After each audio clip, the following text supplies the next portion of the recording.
nuestros mejores recuerdos en una pequeña lista. Ya estamos de regreso en 10 y en este bloque vamos a hablar acerca del rescate de 17 bebés en un terremoto que asoló México en los años 80, también del caso que inspiró la película 127 horas y de resistencia en el mar del Golfo. Veamos. Una simple salida de pesca entre 4 amigos se convirtió en una auténtica tragedia que remeció al estado de Florida de los fanáticos de la Liga Nacional de Fútbol Americano, pues solo uno pudo vivir para contarlo. Corey Smith y Marcus Cooper, 2 jugadores de la NFL, se conocieron con Nick Schuler en un gimnasio. Era su entrenador personal.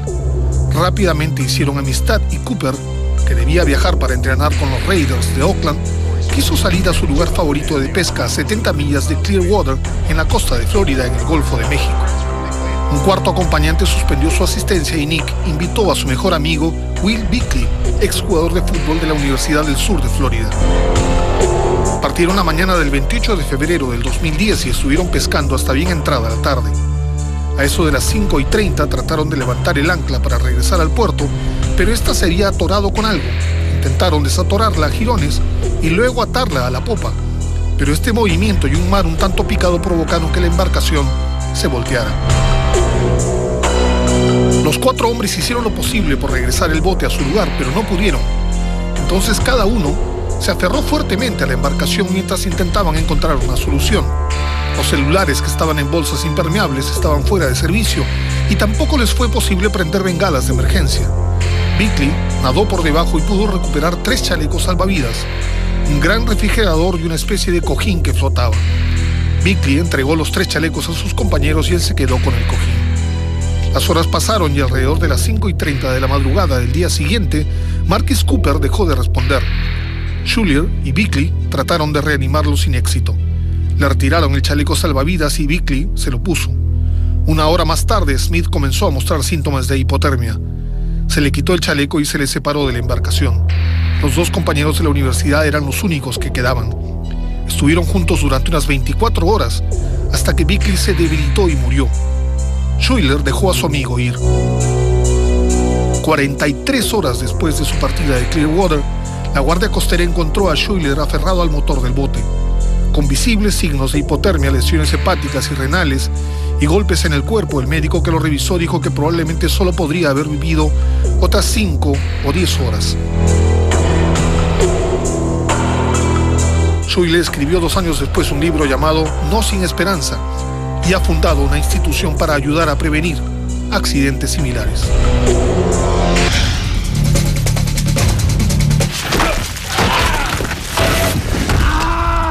Pensar en perder cualquier parte de nuestro cuerpo es prácticamente una pesadilla.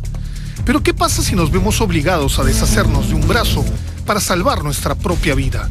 Eso fue lo que tuvo que hacer Aaron Ralston, un joven montañista estadounidense que permaneció poco más de 5 días solo con el brazo atrapado en una roca y que inspiró la cinta de Dane Bowling, 127 horas.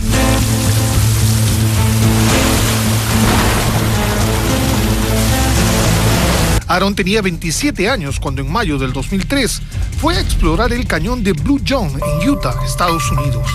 De pronto, cuando cruzaba un cañón estrecho, una gran roca cayó atrapando su antebrazo derecho, dejándolo inmovilizado. Durante días trató de liberarse de la mole de 1001 maneras.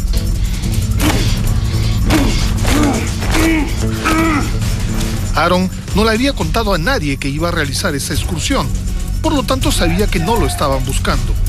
Entrenado como rescatista voluntario durante 5 días, se la pasó racionando la poca agua que tenía.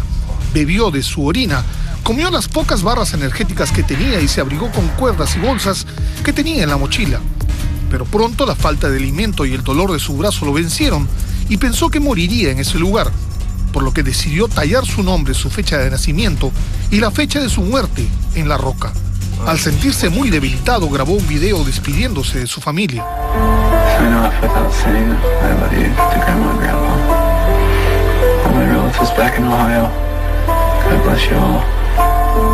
Finalmente, deshidratado y al borde del delirio, tomó una decisión drástica pero necesaria: cortar su antebrazo para liberarse de la roca. Primero lo golpeó con una piedra para romper los huesos y luego con su navaja multiusos procedió a cortarlo para que al fin pudiera quedar libre. Se aplicó un torniquete para controlar el sangrado y emprendió su camino de regreso con la esperanza de buscar ayuda.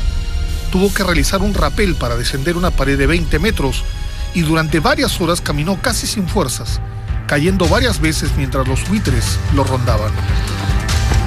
Por suerte fue hallado por una familia de turistas que dieron aviso a las autoridades. Un helicóptero acudió a su rescate de inmediato. Habían pasado 6 horas desde la amputación de su brazo. Los vigilantes del parque rescataron su brazo atrapado en la roca, pero nada se pudo hacer y fue cremado por el propio Ralston. Meses después regresó al lugar donde quedó atrapado para esparcir las cenizas y grabar un documental para la NBC contando su historia. Con un brazo ortopédico, Aaron Ralston aún sigue escalando montañas. Disaster in Mexico City due to an open circuit. I say again, we've had an earthquake in Mexico City. El jueves 19 de septiembre a las 7 de la mañana, los mexicanos despertaron sacudidos por el terremoto más devastador de su historia.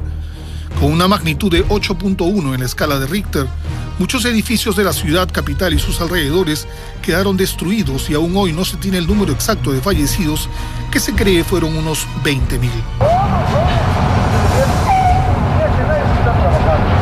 Pero en medio del dolor, la desolación y la desesperanza, el llanto de aquellos que recién empezaban una vida llenó de consuelo a la población, que los llamó los bebés milagro.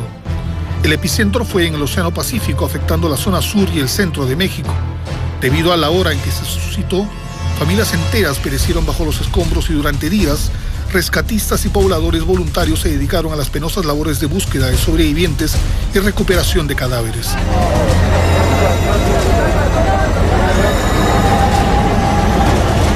Muchas historias de gran dramatismo vivió el pueblo mexicano y al pasar los días eran pocas las esperanzas de encontrar a personas con vida. Mientras en las calles se realizaban misas pidiendo tiempo para encontrar a los que aún respiraban bajo las paredes o paz para quienes habían perecido.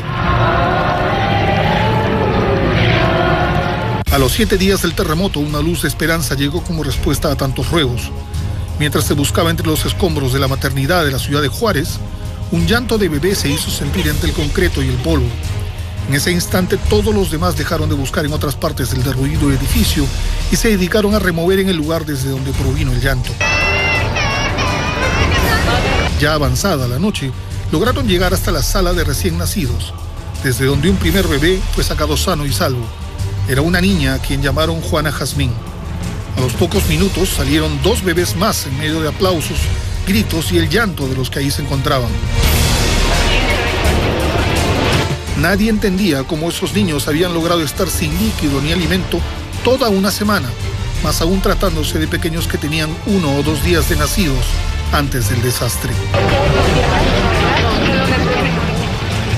En total, 20 bebés fueron rescatados de 3 maternidades del país y 16 de ellos sobrevivieron. Luego del rescate de los 3 recién nacidos de Juárez, a todos ellos se les llamó los bebés milagro. Muchos tuvieron secuelas físicas que fueron tratadas según el caso, pero también varios de ellos sufrieron la pérdida de sus madres e incluso el consecuente abandono paterno al no soportar la viudez.